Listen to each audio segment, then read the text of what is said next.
Finally, as our friends in the KGB can confirm, nothing has been reported overseas and nothing in Kiev. Moving on to the reactor.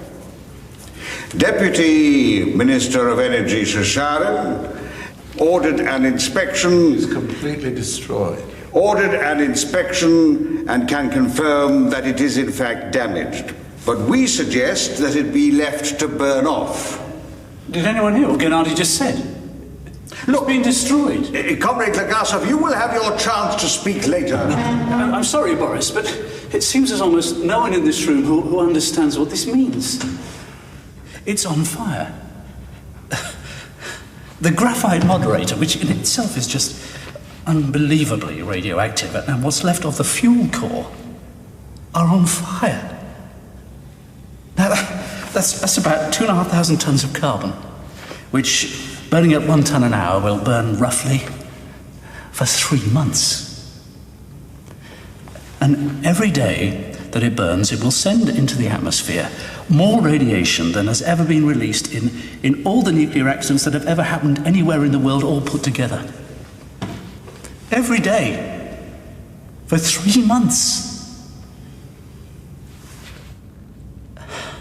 You have my word that people asleep in their beds in this town tonight have effectively died today. As I speak, radiation is entering the bodies of everybody in this room. Everybody outside for hundreds of miles. We can no longer pretend. And it's criminal. And it's got to stop, and you have got to stop it. I don't know how we can remedy the situation, but it's simply unacceptable to suggest we let it burn out.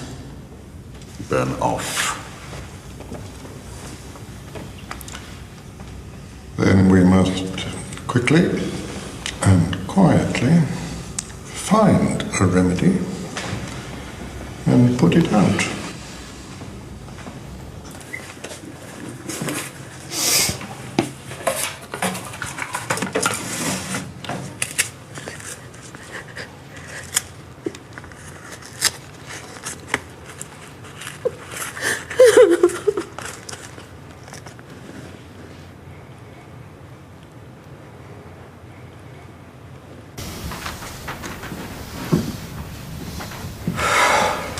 Radiation doesn't penetrate lead. Why don't we drop lead from helicopters? No, not lead.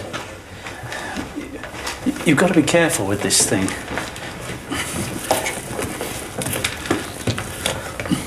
Here's the reactor, yeah? And it's separated from these chambers below by a floor made of concrete and steel. Now, these chambers are now flooded with just hundreds and thousands of gallons of water. Lead blocks drop from that height to simply punch a hole in this floor. The fuel and the gases reach the water, and you get a simply massive, I mean massive, thermal explosion. What extinguishes this sort of thing? The only possible one is sand. Might have an effect. Maybe add some boron to absorb the neutrons. And sand would smother it? Might. There's a risk to this, because, I mean, although the sand might smother the radiation, it could also act like a furnace, and you're just going to heat up the fire. So what? The radiation will be stopped. It would just burn through the floor towards the water. And then we'd be back with a thermal explosion again. What is your advice, gentlemen?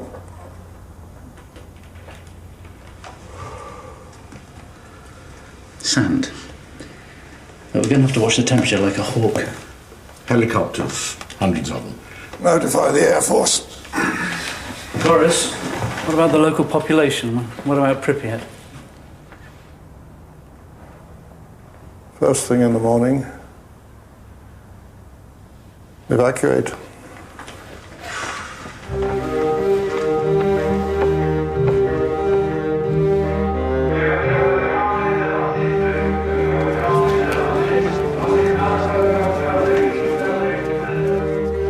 プリピャチの人々はこの日見知らぬ他人の家に身を寄せることとなりました。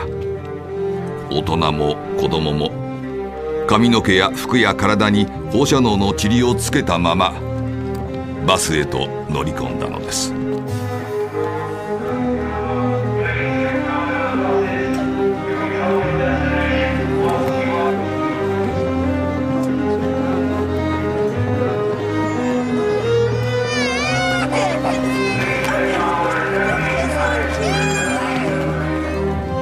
避難は3日間だけだと伝えられていました。パニックと荷物の氾濫を防ぐためです。運よく砂で消火できたとしても、この人たちが家に戻れる見込みはありませんでした。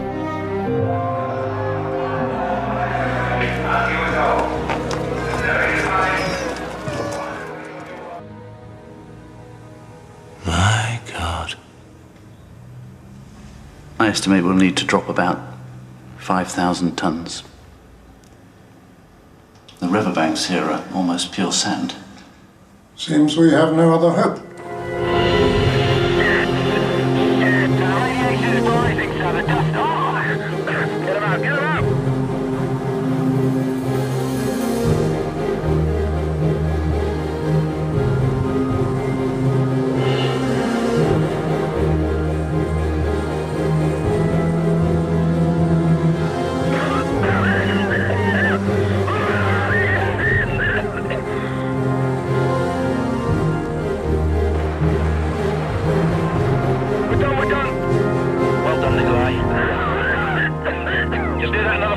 Times and we can go home.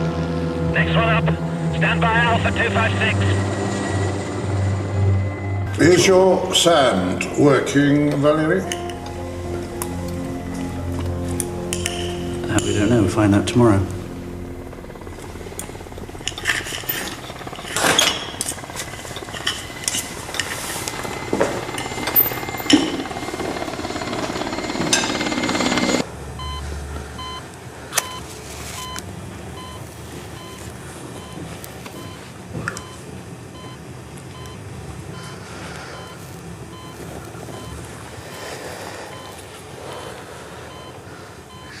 These reactors have been around for years, sir. Years. If there's a problem... It exploded when you hit the AZ button. Why didn't it stop the reaction? You say there couldn't be a design fault, but how else do you explain it?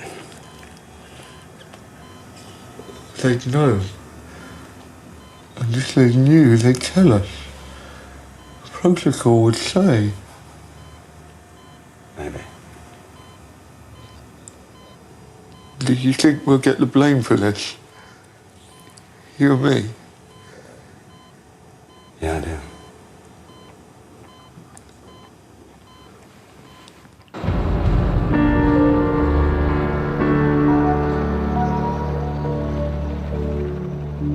"世界のすべて、何もかもがすっかり変わってしまいました。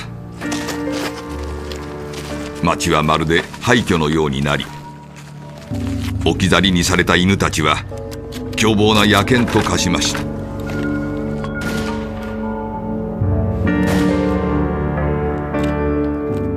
私の作戦は事態を反対に破滅へ導くかもしれません。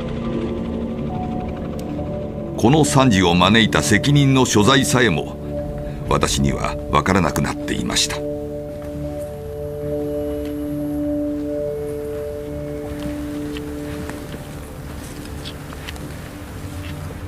You knew that the instruments only went up to 3.6. Valérie. You knew there was absolutely no way they could give you a true sense of the levels. Valérie. I was to be decorated this year, honoured, with my picture on the wall. I couldn't just throw that away. And I wanted to believe it could all be salvaged. Truly. You should never be forgiven, Victor. But you might not be the only reason we're here. What I suspect is true. There isn't an innocent man in the building.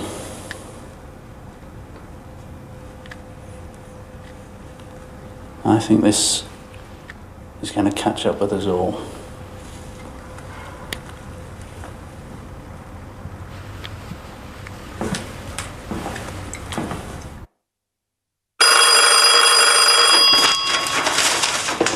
Hello?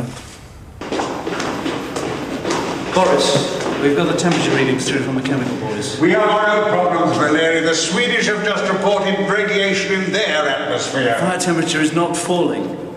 I can promise you that's far more concerned with the Soviet people than anything the Swedes can throw up.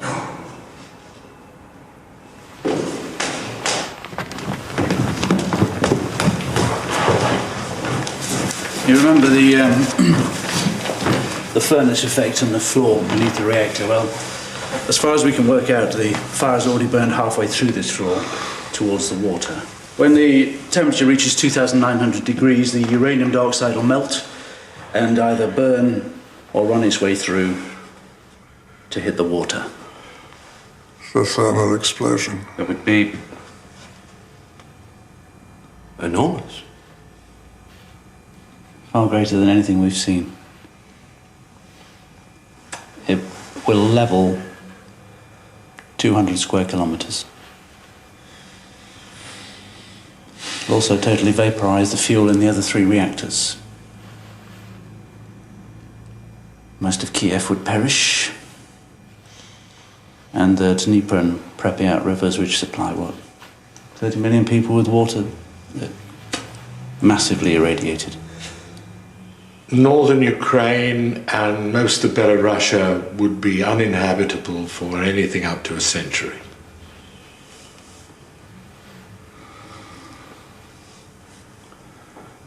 This must not go beyond this room. Tell Viedov to keep monitoring it, and Legasov, I want a plan.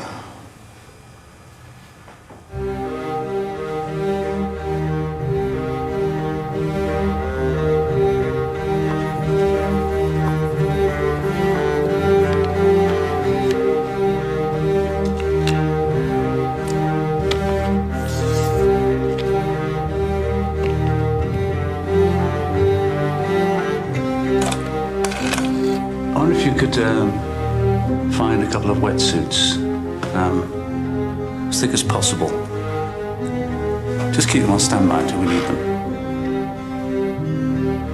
私は熱心な共産党員です。その私ですら長らく目にしなかったソビエト国民の姿がチェルノブイリにはありました。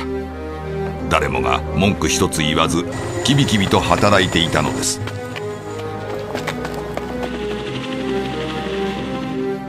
11万6千人を避難させる決断も簡潔な話し合いだけで即決されました。長年この国を支配していた独善的な官僚政治は影を潜め、情熱と悲痛なまでの決意が現場を支配していたのです。